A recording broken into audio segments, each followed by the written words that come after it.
Hey there Greymains, in this video I'm going to show you how you can get the Electromagnetic Frostspitter in Crimson Desert. Now currently on my map right now, I'm right next to the Spire of Frost. The location that we are going to go into is the Ice Watch Altar. However, there are several other camps right around this area that you can go to find the enemies that have the Electromagnetic Frostspitter. To give you a better landmark, I'm over here to the right side of Pyloon. Now make sure as well that you are using a sword and shield, because you are going to use the ability called the Shield Bash. By using the Shield Bash, you can parry an enemy's weapons away from their hands, but they have to attack you and then retaliate to make them drop their weapons.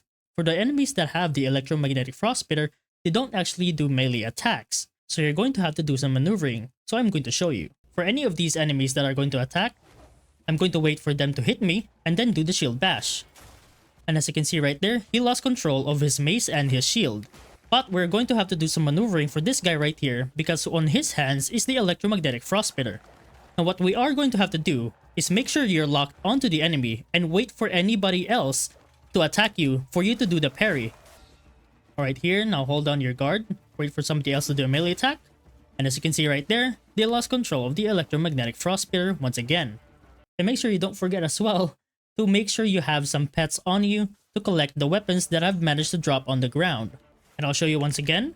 Wait for somebody else to do a melee attack. And do the Shield Bash. And there you go, you let go of the weapon as well. And the stats for the weapon is an attack of 25, a critical rate of 0, and it does have some ice damage.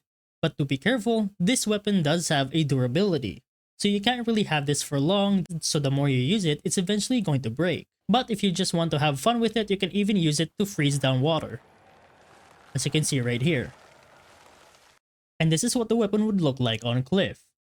And that's pretty much about it on how to get the Electromagnetic Frostspitter in Crimson Desert.